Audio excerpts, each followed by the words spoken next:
The story you are about to hear is true. Only the names have been changed to protect the innocent. Dragnet.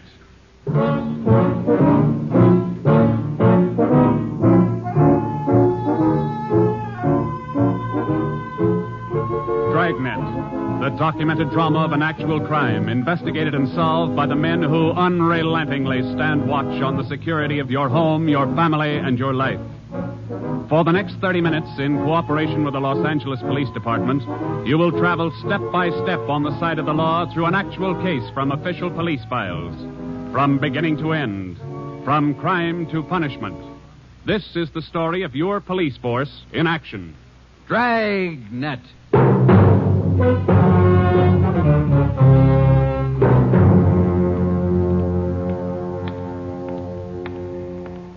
It was Tuesday, March 25th. It was cold in Los Angeles.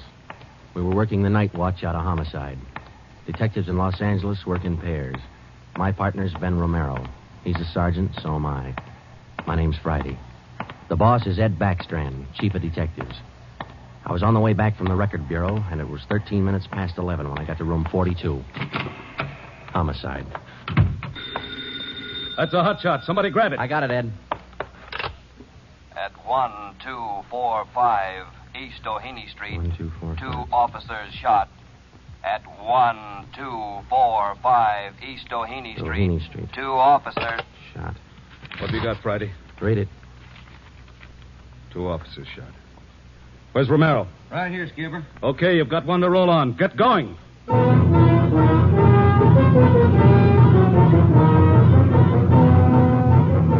Both Ben and I knew where we were heading. We'd recognized the address. It was the Trapdoor Cafe, a joint in the south end of town that did business with a pretty rough crowd. 13 minutes later, we pulled up in front. 2 patrolmen had the crowd pretty well pushed back. There was a cruiser car in front of the cafe. The car door was open, and an officer was sprawled across the seat.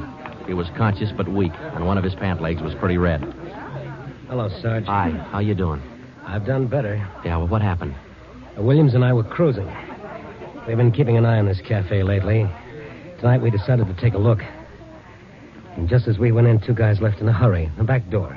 We followed them out into the alley. It was dark out there, and I called to them. I said, "Hey, fellas, just a minute, I want to talk to you." They stopped? I'll say. One of them whirled. He had a gun in his left hand. He shot both of us. Left hand, huh? Williams went down and out. I went down, but I took a shot at them. No effect. And I started crawling out here to the car so I could call in. You started crawling? Yeah. Wait a minute, Emerson. Weren't there any people around by that time? Yeah, quite a few ran out after the shots. You mean nobody would help you to the car? That's right. Did you get a good look at either of the gunmen?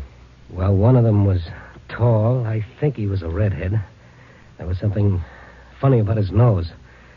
That's all I saw. It's too dark out there. Williams was closer. I think he got a good look. Joe, the other officer, Williams. He's in pretty bad shape. Is he breathing?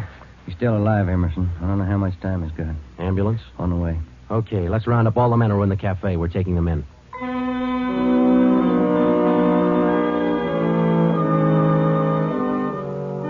We took all the men back to the city hall. There were 23 in the Trapdoor Cafe at the time of the shooting. We questioned all of them. One of them said there had been a redhead in the place, but he couldn't describe him. Ben and I left the interrogation room, and we went back to the squad room. Friday, Romero. Got a minute? Yeah, Ed. Come on, Ben. Sit down. Okay. You get anything from those people you questioned? Nothing we could use. How's Williams? Pretty bad. When do they operate? As soon as he comes out of shock. Probably in the morning. You boys will be there. Yeah, we will. When the surgeon digs that slug out, get it and mark it for evidence. Yeah. Skipper, them 2 men shot without asking any questions. They must be hot. Yeah. Same thing occurred to me. When we get that slug, the ballistics can tell us whether that gun's been used on other jobs. We got enough of their modus operandi to have the statistician give us a run-through on the IBM now. One of them is left-handed, and he shoots quick. Okay, be in surgery tomorrow morning at 9.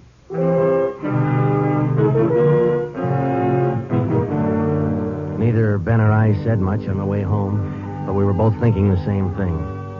I knew the chief was thinking it, too. Here were 2 men who'd shot a couple of police officers without asking any questions. Now, I suppose you've heard a lot of stories about what the force thinks of cop killers. Sure, we don't like to lose our friends and partners any better than anybody else would. Why not figure it this way? If these two guys would gun a couple of armed police officers, do you think they'd hesitate to shoot you, the unarmed citizen?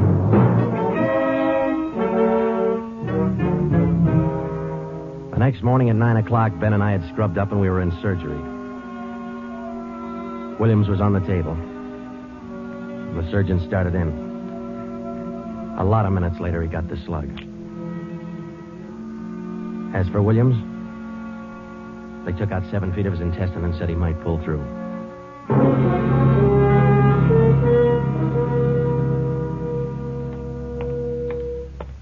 Joe, here's the report from ballistics. The slug they took out of Williams come from a .44 Smith & Wesson.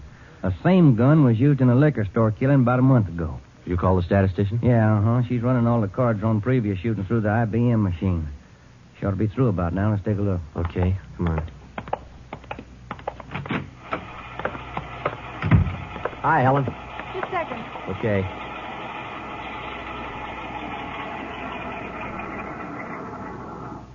Well, that's it for it. These cards will give you all the shootings pulled by 2 men on foot who shot quick, one of them left-handed. Right. They're all yours. You sure can tell a lot from just a bunch of little holes in these cards, can't you? I can't, but this IBM machine can. It never ceases to amaze me. Okay, shall we check the cards, huh? Yeah, sure.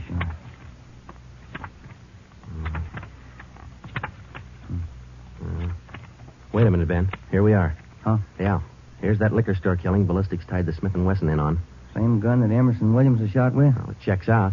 The liquor store was in the same neighborhood as the Trapdoor Cafe. Same gun, huh? Got to be. How long ago? A month ago, yeah. Ben, take the DR number off this card and let's pull the crime report on that job.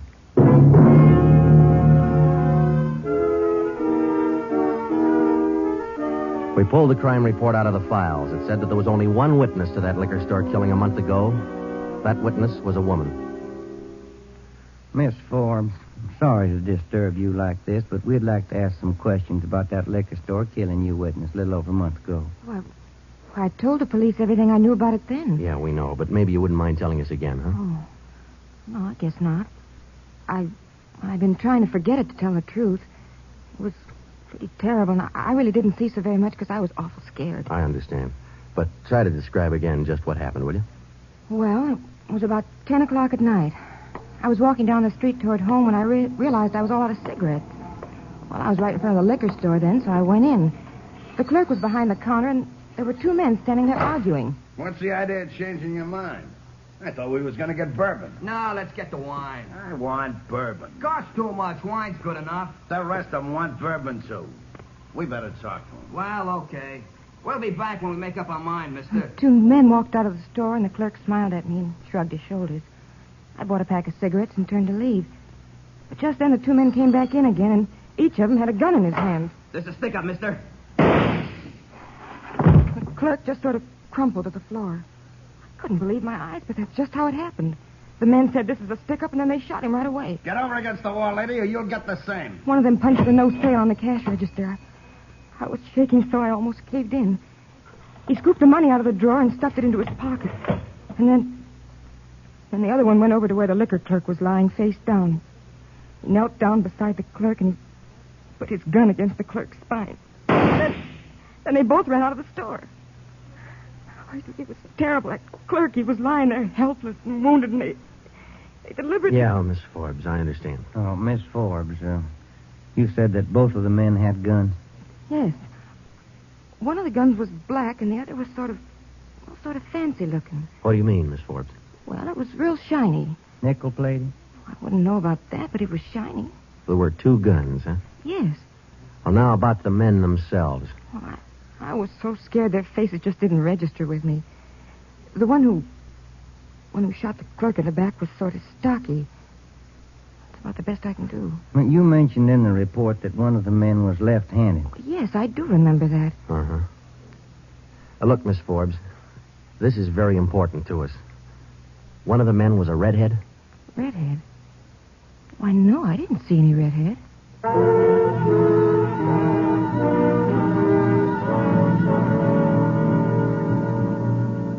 Skipper, me and Joe's run right smack into a stone wall on this thing. What's the complication? Well, there's more than one, Ed. In the first place, we know that the .44 Smith & Wesson was used in both shootings. But the descriptions of the men involved don't check. Police officer Emerson said he thought the man that shot him and Williams outside the Trapdoor Cafe was a tall, left-handed redhead. Said there's something funny about his nose. You think Williams got a better look at him? Well, he probably did, but Williams isn't strong enough to talk yet. And a girl that witnessed the liquor store killing a month ago said that one of those men was left-handed. But she said neither of them was a redhead. And on top of all that, now we've got 2 guns to worry about. The girl mentioned 2 guns, so we checked the autopsy report on that liquor clerk. And, Ed, the bullet that actually killed him came from a .32-20, not a .44 Smith & Wesson. That fact didn't get any publicity at the time, did it? No, it didn't. Okay. We won't give it any publicity now either. We'll allow down it's just the .44 Smith & Wesson we're after. Because if whoever owns the .32-20 finds out it's hot, we'll never get it. Anything else? Well, we sent teletypes to all outlying stations in neighboring cities. Told them if they get any red-headed suspects, no matter what charge they got them on, to hold them for questioning. Yeah. Now, how about this .32-20, the actual murder weapon? Any leads on it? We've got one, Ed. We've been checking the records, and we discovered that 4 hours after the liquor store killing, a taxi driver in the neighborhood was shot and robbed. Slug was pretty well mashed, but there was enough to tell it was from a .32-20. So we're going over to question the taxi driver now. Good. Well, I think you boys are on the right trail. So far, what we've got is mostly unrelated facts, but sooner or later, those facts have all got to tie in at some point along the line. Find that point. Yeah,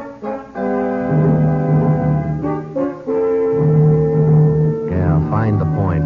Find the tie-in. Well, Ben and I went over to see the taxi driver, a guy who was living on borrowed time. Yeah, it was about 2 o'clock in the morning when it happened. I got a call to pick up a fare near 105th and Avalon, you know. Yeah. Mm-hmm. Well, I got there. Somebody came over, pulled open my cab door, and said, "This is a stick-up." Then blew it. He let me have it. Just like that, huh? Yeah, just like that. Same deal as others, Joe. Itchy trigger finger. Yeah.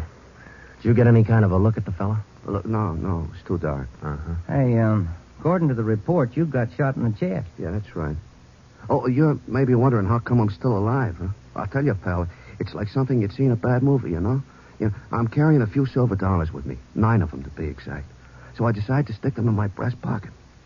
Well, mister, that just saved my life. The slug hit them silver dollars. It's one for the book, huh? Yeah, you said it. Well, thanks very much. Say, incidentally, we had a little trouble finding you today. You weren't at the stand you operated out of last month. Well, look, I'm not only not at my usual stand, I'm not driving a hack no more. Oh? Look, after what happened, are you kidding? No, I don't want to push my luck any further than it's been pushed. Yeah, I figure I had it, you know?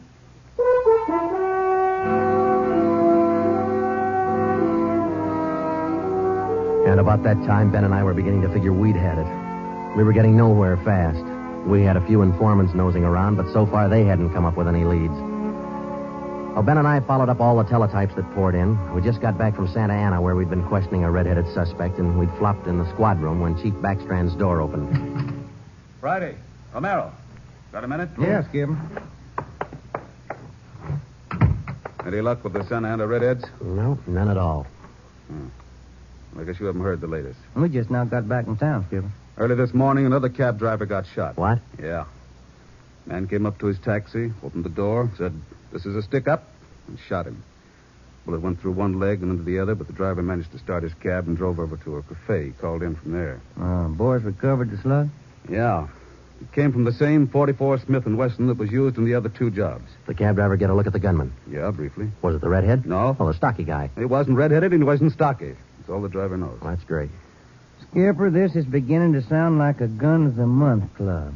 You reckon somebody's renting them guns out? Well, they're passing the guns around all right, but I think they're working together. The way they operate indicates that. Yeah, the trigger-happy routine. Killing is apparently more than a business to them. It's pleasure, too. That's why we've got to get to them fast. Come over here. All right. Come on, Ben. Here. Take a look at this map. Uh-huh. Here's the Trapdoor Cafe, and over here's the liquor store. And down here is where the first cab driver got shot. Mm-hmm. Right here's where the second one got it. All of the shootings have taken place within an area of 10 square blocks. Okay. Tonight we're going to throw a blockade around that whole area. Good. It'll go into effect at 10 p.m. At 9:45 p.m., cars and officers started drifting into the area by 2s and 3s. And at 10, when Backstrand, Ben, and I arrived, the whole area was sewed up tighter than a tick. It's now code 3. Davis? Gotcha. All set? All set. We got a primary line and a secondary line. If anyone tries to make a break, we'll pick them up in the secondary. Okay. Friday and Romero here will cruise around the area with me. Go to work, men. Every car in the area was shaken down. The same process was also followed on all persons on foot. The blockade went on all night. By the end of that time, we'd brought in 217 suspects. 26 of them were redheads. What's your name? Henry Wagner. Where do you work? Lumberyard. Which one? First star. What time did you get through work last night? About 6, I guess. What'd you do then? Had some dinner. Where? Harry's grill. Then what? Shot a little pool. Look, I tell you, I ain't done nothing. Now, let's go back to the day before yesterday. Did you work at... And that's the way it went all day long. We shot question after question at them, working them gradually back to the days on which the shootings had taken place. When it was all over, we got 6 men wanted in other cities on various charges. We got quite an assortment of guns and knives. But as far as the shootings were concerned, we got nothing. Well, I guess that's the last of them. Oh, I was running out of questions there at the end. You two boys better go on home and get some sleep. Well, I was kind of figuring on checking back over the reports to see if we might have overlooked something. I said go on home. You two boys have been at it for 32 hours straight. Look at you. You're both so groggy you can hardly stand up. You need sleep. It's 4 p.m. now. Don't come back until 10 p.m.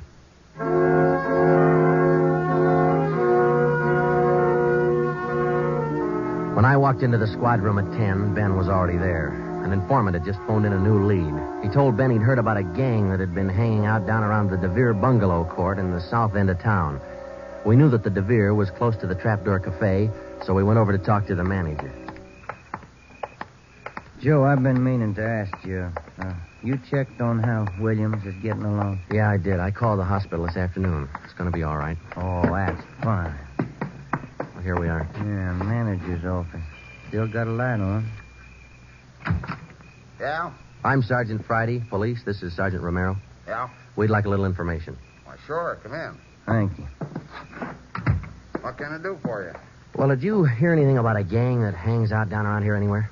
Gang? Why, no. How about your tenants here? Any of them ever been in trouble, to your knowledge? No. This ain't exactly the best neighborhood in town, but we try to keep things under control.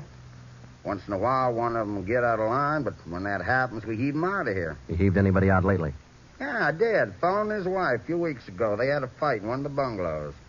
She took a shot at him, but she missed. Party by the name of Stuba, Carl Stuba. What did this Stuba look like? Oh, sort of tall, skinny. Was he a redhead? No. Now, we'd like to take a look at that bungalow that he lived in. Sure. Help yourselves. Down the end there, number 5. Still vacant.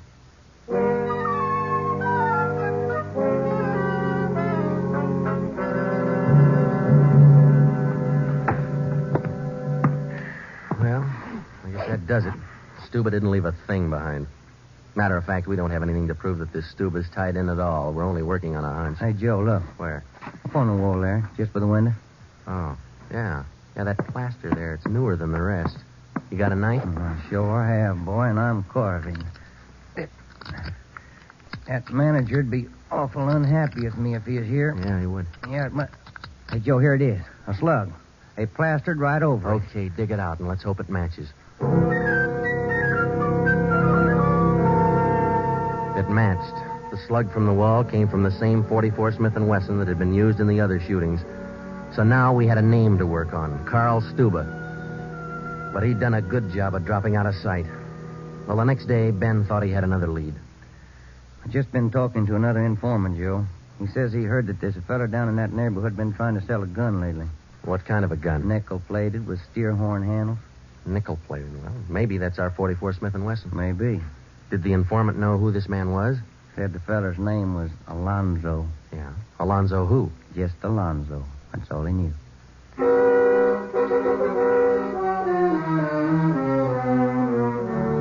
So now we had 2 names, Stuba and Alonzo, but no men to go with them. So we went back to making the rounds of the substations, interviewing red-headed suspects. We took a few of them to Williams, who was home from the hospital by now, but he couldn't identify any of them as the man who shot him. Still, we kept checking.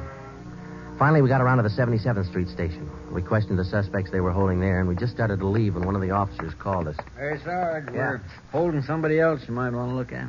Redhead? No. What's the charge? Suspicion of burglary. Small job. Oh, I don't know. What do you think, Ben? What's special about him? He lives in the same neighborhood where those shootings took place. All right. Where you got him? Down here. You admit anything? Nope. He's pretty surly.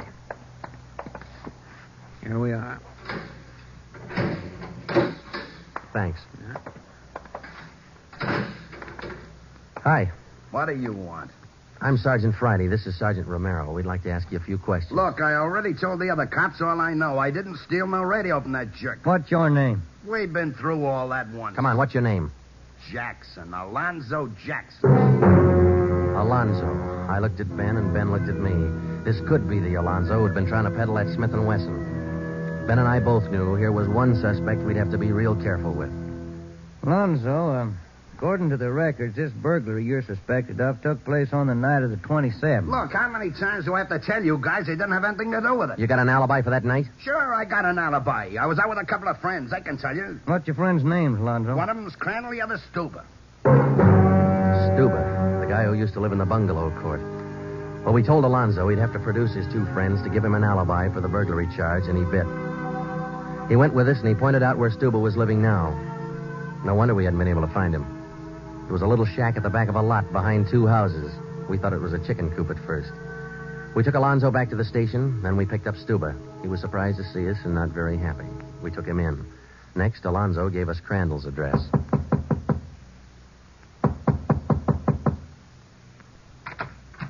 Yeah?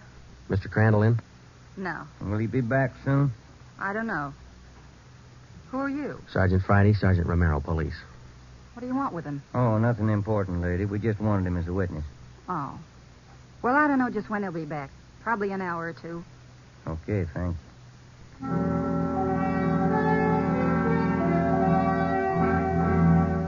We went down the street away, and we staked out in the car. We sat there for about 5 hours, and then Ben nudged me in the ribs. Hey, Joe. Huh? Joe, take a look. Coming along the sidewalk. Yeah. And he's got red hair. Come on. Crandall. Huh? Your name Crandall? Who are you? Friday Romero, police. Police. What do you want with me? I haven't done nothing. Well, then you got nothing in the world to worry about. Come on.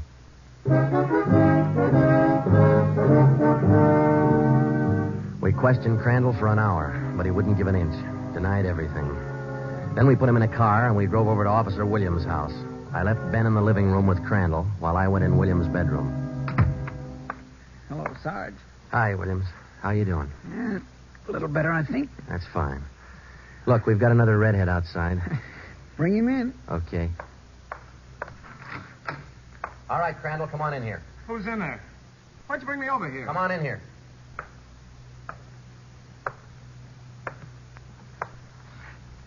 How about it, Williams?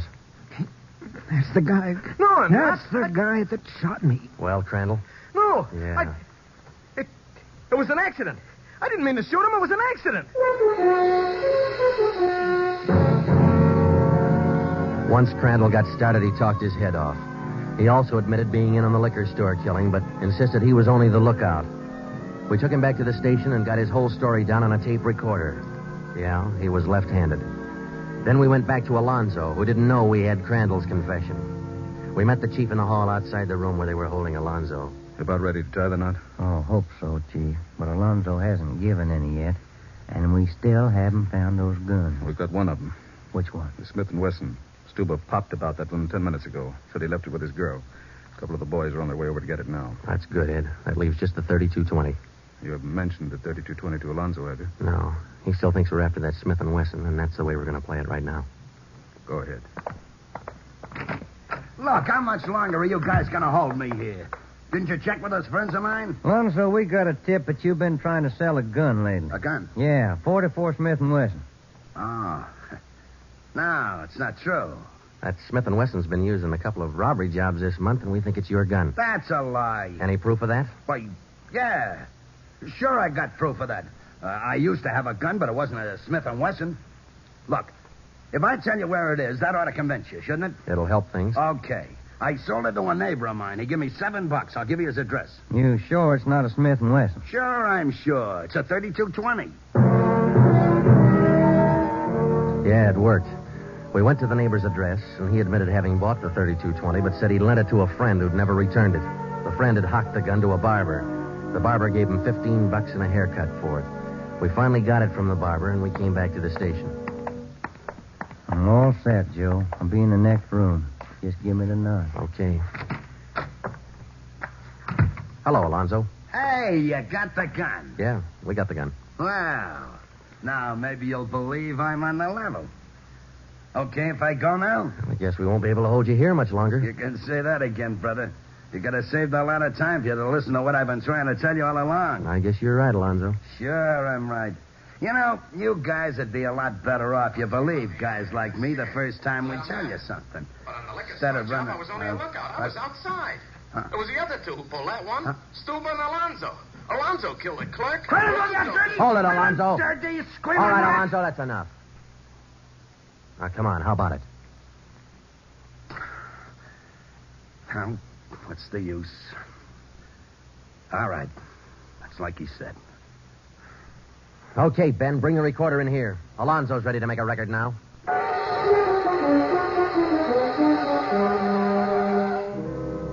By playing back Crandall's statement that we'd recorded earlier, we got a full confession from Alonzo. We took the three of them out and had them reenact the 4 shootings, and we photographed it on sound film.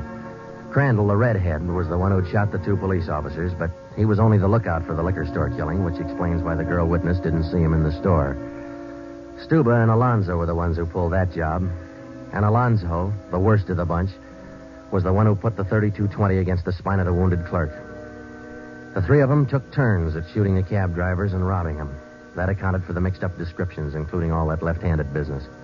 2 of the 3 suspects happened to be left-handed. Well, that was the crop. Crandall, Alonzo, Stuba. 4 shootings, 3 robberies, 4 attempted murders, 1 murder. The 3 men were tried and convicted. They're all in the state penitentiary. Crandall's there for life. Alonzo and Stuba, they'll be executed next week. File it, will you, Ben?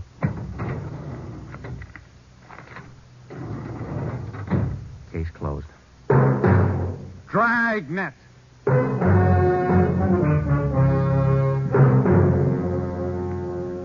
The story you have just heard was true. Only the names were changed to protect the innocent.